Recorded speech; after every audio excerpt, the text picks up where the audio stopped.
passo, e isso tem a ver com aquele catch-up que eu estou tentando fazer, de retomar a tradição original, que é dessa casa, inclusive, de tomar a macropolítica como um todo.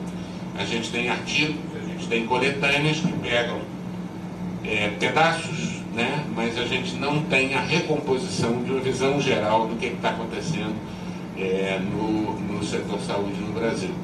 Parte disso, obviamente, é da vocação dos próprios pesquisadores e analistas, parte disso está condicionado pela infraestrutura orientada à produção de pesquisa e análise no país, que é fragmentada, é orientada, a partir do momento que você passou a vincular ela quase que exclusivamente após, é óbvio que o mestrando e doutorado não tem condição de fazer uma macroanálise da política como os grandes grupos que a FINEP financiou entre 74 e 86 no Brasil.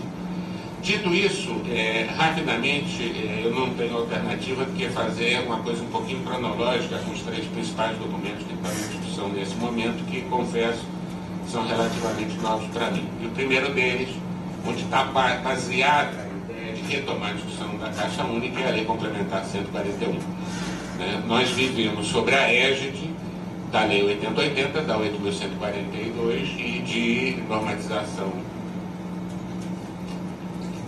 infralegal até a Emenda Constitucional 29 e, digamos, sua expressão mais operativa, mais clara, que é a Lei Complementar 141. Depois o Felipe explica para a gente por que é uma lei complementar e não uma lei ordinária como é a 8080. A lei ela tem algumas características bastante marcantes, acho que de certa forma, né, apesar dela ser de 2012, ela já demonstra uma pouca participação de discussão dos 3 entes federativos e de outros, né? Ela é uma lei de claríssima inspiração federal. Ela está muito mais preocupada com os instrumentos de trabalho da Polícia Federal, do Ministério Público e dos Tribunais de Contas do que com os instrumentos de trabalho dos gestores do setor saúde. Ela é uma lei muito mais para definir determinadas coisas que, de certa forma, são muito boas, que evitam problemas a posteriori, né? E nessa etapa de pujança e grande envolvimento da Polícia Federal e do Ministério Público, até do lado da Câmara que você acordou, é muito bom você ter explicitações legais claras, porque te evita muito problema. Nesse sentido, eu acho que a Lei Complementar 141 tem algumas coisas muito úteis, porque ela define com muita precisão, estejamos de acordo ou não, o que é gasto em saúde, do ponto de vista da implementação da emenda constitucional, que não é mais emenda constitucional, não é mais PEC, né? Emenda constitucional número 29, né? E ela evita realmente várias armadilhas que tinham no passado de colocar a folha de nativos no gasto. Esse Estado, décadas, pôs a folha de nativos da saúde como se fosse gasto efetivo em saúde. O município do Rio de Janeiro e outros que são famosos na história, décadas puseram a merenda escolar como gasto em saúde. Uma vez que a gente fala que tudo em plano foi na saúde que tem determinantes sociais, fazer a contabilidade de gasto.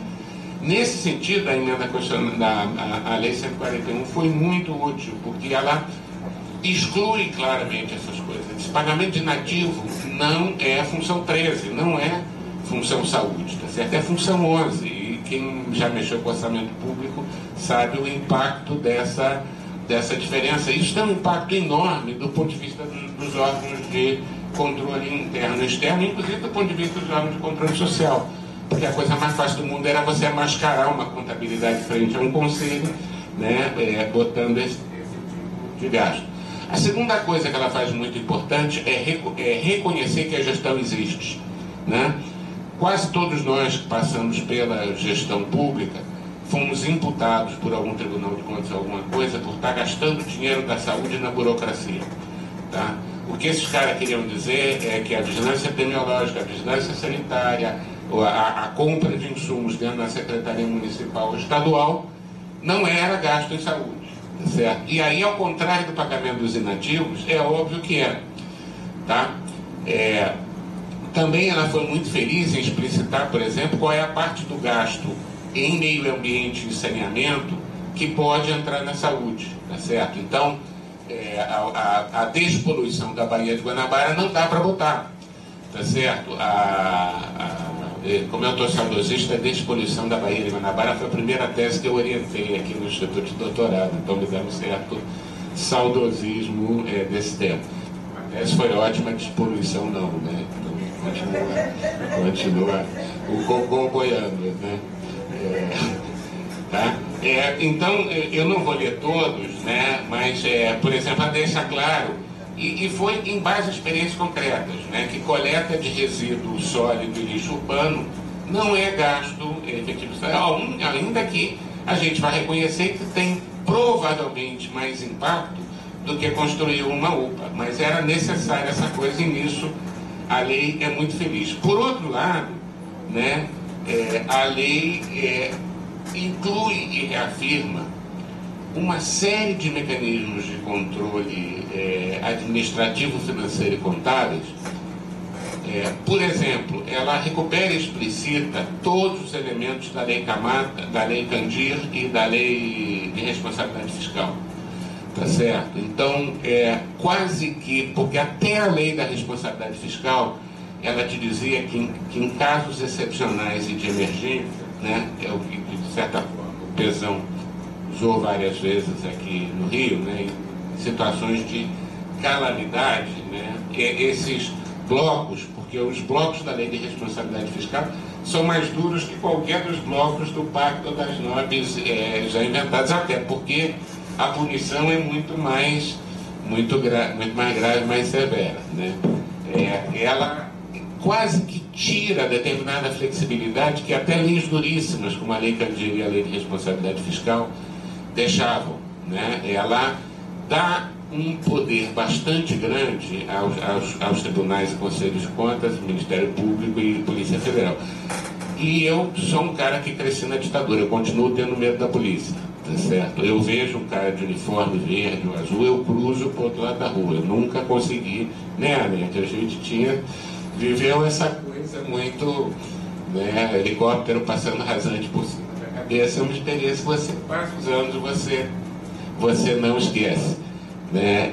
Eu acho que, da mesma forma que a gente tem falado muito da judicialização da política de saúde, em breve a gente vai estar falando muito da policialização da política de saúde. Em grande parte, não é que essas coisas não existiam, mas você pegou numa lei complementar específica para a saúde e pimba, meteu todas elas para dentro, que eu acho que de certa forma foi um motivador importante dessa lei. E ela continua tendo uma armadilha, né? Uma coisa muito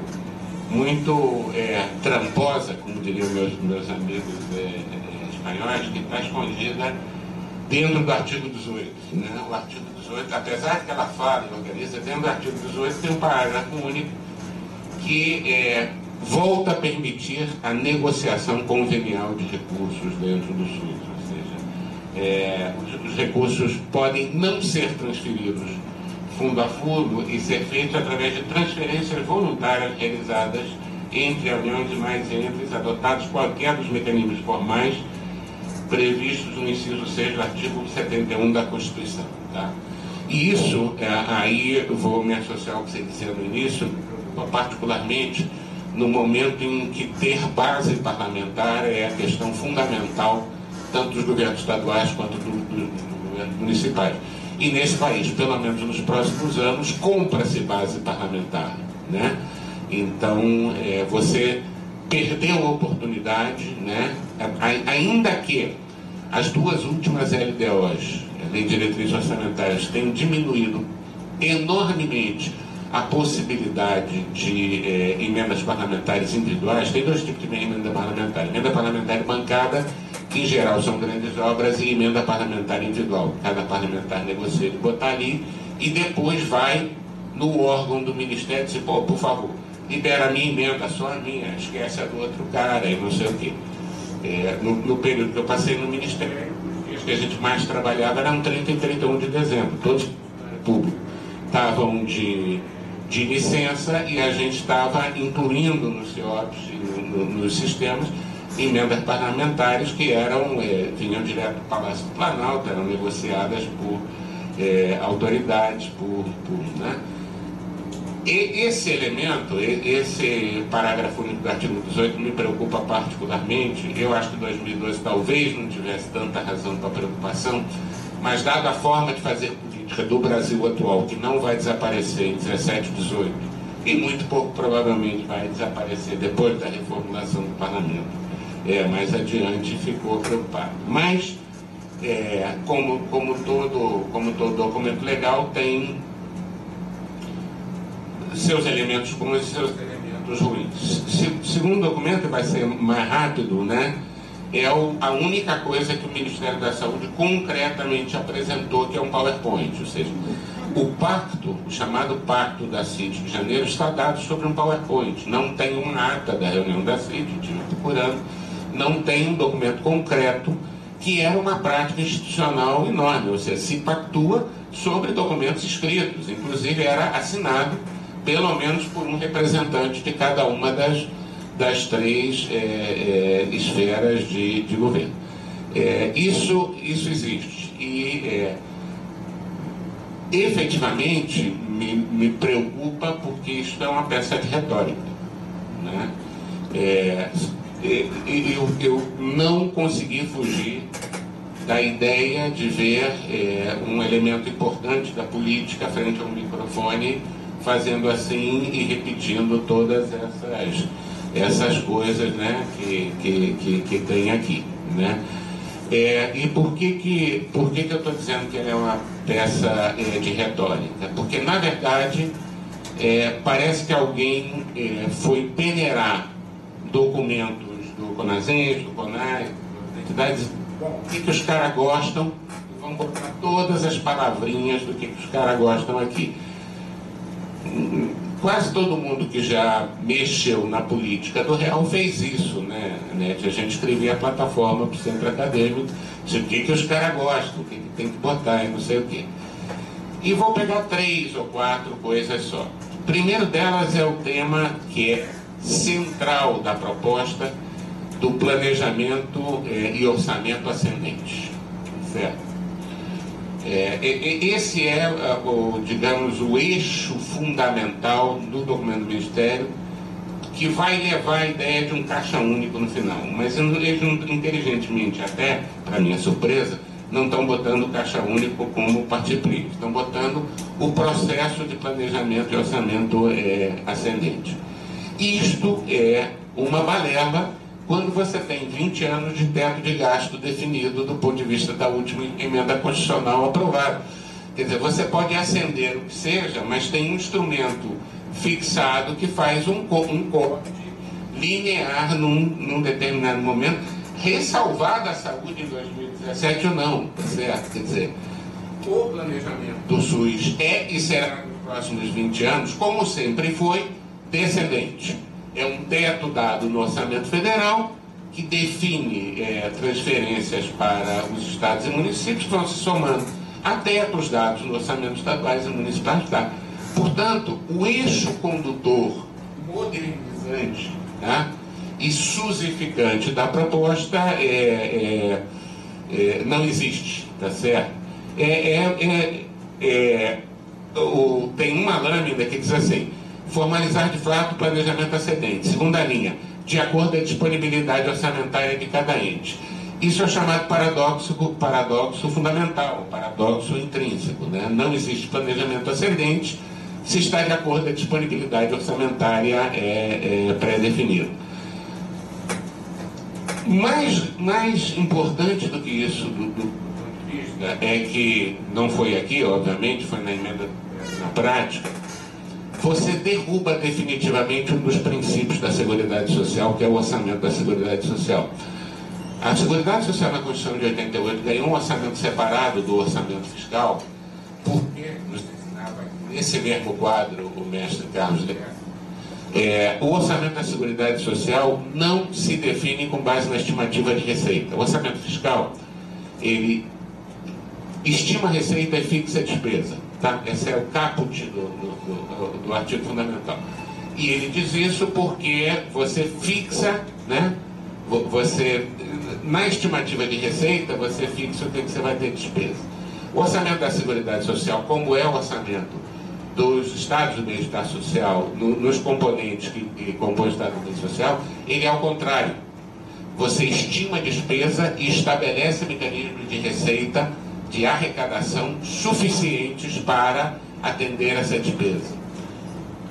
Aqui, na emenda do teto e na prática concreta, este princípio básico do orçamento da Seguridade Social, que é o orçamento da Seguridade Social de lógica invertida, a necessidade me define a despesa e a partir daí eu componho uma arrecadação, ele fica também completamente destruído aqui.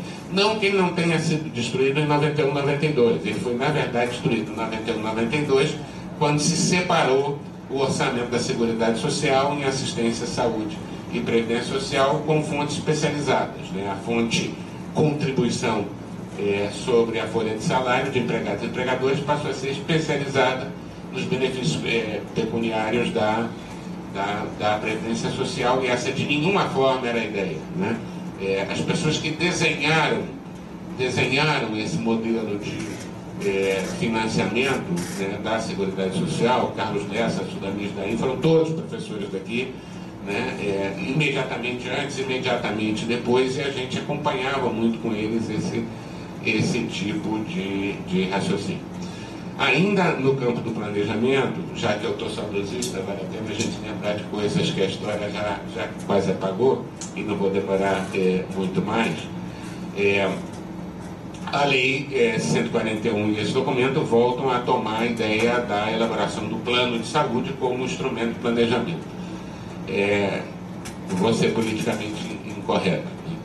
Eu lembro que a gente fez uma coleção quando eu estava no Ministério, e essa coleção foi reproduzida por várias pessoas depois, de planos municipais e planos estaduais de saúde. Claro que o volume de planos municipais é muito maior do que o volume de planos estaduais de saúde necessariamente.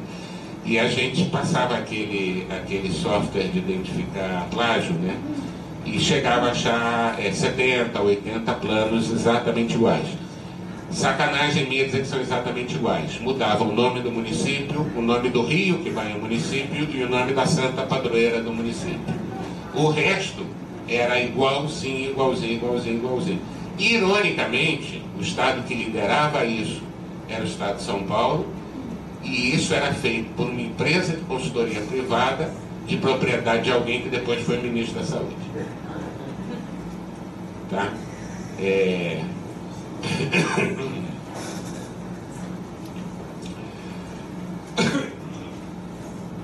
Também, rapidamente, para não deixar passar algumas coisas críticas, né?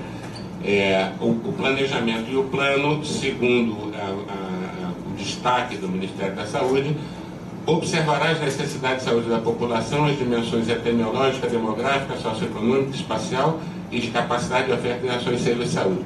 Isso que eu estou falando que é sopa de letrinha de tudo que a gente pode escutar, porque é impossível fazer isso dentro da lei de responsabilidade fiscal e da existência de um teto pré-definido, tá certo? Então, se é para ser real, diz assim, não, o país, pela sua institucionalidade, chegou a isso, foi isso que foi aprovado, está aprovado pelo Congresso, não dá para fazer isso. Então, vamos ver o que a gente vai fazer. Porque acho que a pior coisa que a gente pode fazer é fazer de conta que isso não está acontecendo. Tá certo? A gente continua declarando, né,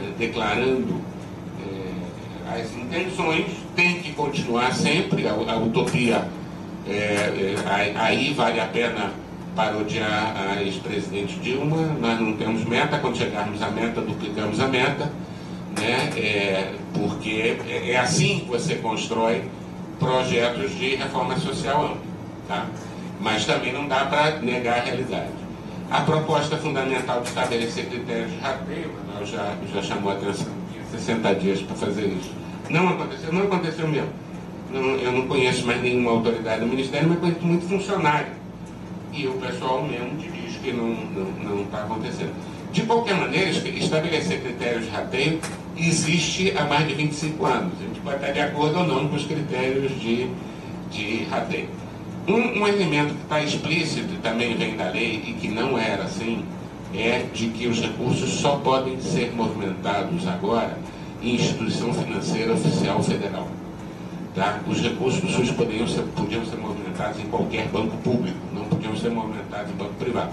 É verdade que a maioria dos estados, nenhum município, a maioria dos estados, não tem mais banco público, tá? Mas tem bancos de desenvolvimento, tem vários mecanismos que são instituições financeiras. A lei agora está reafirmada, na prática, só pode ser o Banco do Brasil. Porque, na verdade, você voltou a botar uma taxa, né? Você voltou uma taxa. Não vou pensar muito, né? Quase finalmente, lá para o final do documento, volta a retomar a ideia de estabelecer um processo de regionalização da gestão de alta complexidade, tá certo? Que também me parece ser retórica das frases que a gente ou gosta ou se acostumou a ouvir. Porque, com todas as discrepâncias e desacordos, sempre se tentou estabelecer um processo de regionalização da alta complexidade, que ia desde reconhecer a oferta como estava por si, era um critério, foi declarado na norma 92, até o pacto, os consórcios ou várias formas de gestão. Tá? Então, desde a discussão prévia da Constituição, na Comissão Nacional de Reforma Sanitária, estou falando na metade dos anos 80, tinha um negócio chamado RENASSA, Rede Nacional de Serviço de Saúde. A palavra acabou desaparecendo porque a gente achava que não era atrativo do ponto de vista de aliados políticos, mas essa ideia sempre teve presente. Finalmente, e agora com muito mais tranquilidade, o elemento final, que é o manifesto do CONASENS. Apesar de saber que o CONAS apoia, o CONAS não teve a ousadia de escrever um papel nem um manifesto. E de certa forma, eu acho que eles foram inteligentes. Tá certo? Eu acho que eles foram inteligentes. Porque, não sei, né? O manifesto, basicamente, tem essas coisas da linha do CONASENS que o Manuel destacou. Tá? Então, eu queria só destacar três coisas. Ele começa quase que reificando a norma 93. Eu tenho muito respeito pela série histórica, mas acredito muito num pensador que dizer que da segunda vez é farsa. Né? Então, eu acho que não dá para você tentar reeditar uma determinada conjuntura do governo. Além do mais, desconhecendo que, apesar das especificidades do avanço da norma 93, ela é irmã gêmea do período mais profundo de concepção neoliberal do Estado no Brasil. Certo? Quer dizer, de 91, 92 até a metade, quase o final do primeiro governo Lula, portanto, não ofendo ninguém, estou passando por todo o espectro de partidos políticos, e eu trabalhei no Ministério em vários desses períodos. O Brasil fez a maior destruição do aparato do Estado e da capacidade de condução de políticas públicas da sua história. Né? Enquanto a América Latina fez final de 70, 80, nós fizemos a partir do governo Collor, até quase que o terceiro ano do primeiro governo Lula. Só quase que a plataforma eleitoral para a segunda eleição do Lula é que começou a retomar características que, na falta de uma melhor palavra, eu chamaria de neodesenvolvimentista, ainda que eu sou médico e neo para mim é câncer, então é melhor não gosto de nenhum dos neo, né? Particularmente o elemento de descentralização do Estado por desoneração, certo?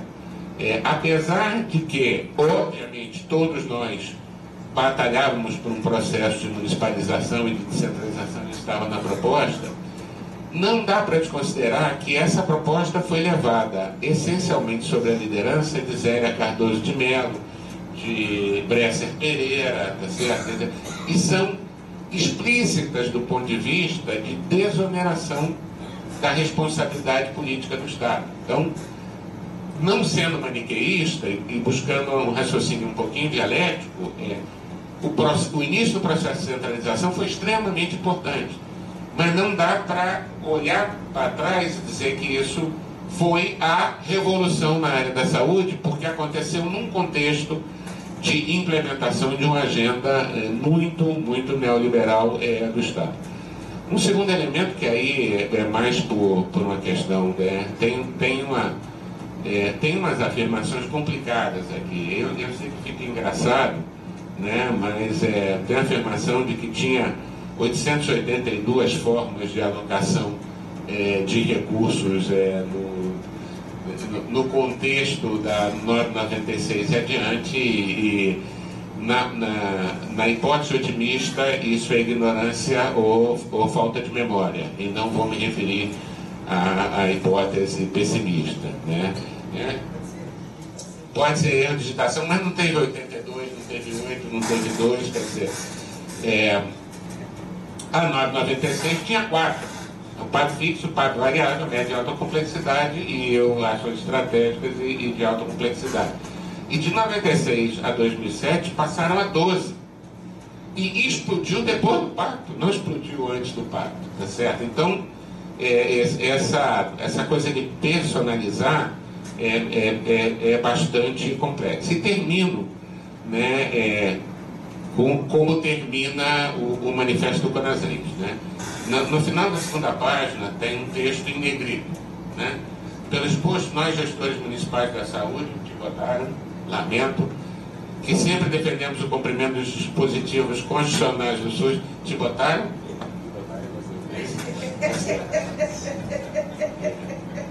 Reafirmamos e defendemos a proposta da nova regulamentação das transferências federais para o financiamento das ações de serviços públicos do Estado na forma de caixa única, pactuada na primeira reunião ordinária da CIT 2017. E aí, eu só posso dizer o que o Manuel já disse. Você acriticamente aderir a uma proposta ou uma iniciativa desse governo, desconhecendo em que governo a gente está, na melhor das hipóteses é ingenuidade, é ingenuidade política, mais provavelmente é um oportunismo da PQP, tá certo? Porque por causa de um interesse específico, né, que é justo, é legítimo, tá, que você defende, você aderir a uma determinada proposta, e que, aliás, vai custar caro, porque não vai acontecer nada disso aqui, é pura retórica, tá certo? Num contexto em que você está dizendo, estou topando a proposta de política de saúde, né, formalizada. Eu comecei a trabalhar no Ministério da Saúde na ditadura, no governo Figueiredo, certo? Este é o pior Ministério da Saúde que a gente teve, provavelmente no governo Geisel para cá, né? Desde o Paulo de Almeida Machado em diante, acho que nunca teve gente tão desconectada. Domingo, quem pode ver o secretário de Insumos Tecnológicos, domingo de noite na televisão, mas não é isso, não é as pessoas, é você entender que você está se juntando, né, a um governo cuja agenda é acabar de destroçar o Estado, eliminar os últimos vestígios de estratégia de desenvolvimento produtivo que ainda resistem duramente nesse país, totalmente em favor da finança especulativa nacional e estrangeira. Certo? A única agenda real, tá? O outro lado desse documento é o plano de saúde popular. Tá certo? E discutir esse documento sem botar na mesa e discutir o plano de saúde popular é realmente ou muita ingenuidade ou muito oportunismo. E realmente querendo voltar a 93, o documento termina com um famoso mantra bizantino, que está em negrito também, que era famoso do Gilson Cantarino, do Odorico, né? E eu não sou budista e não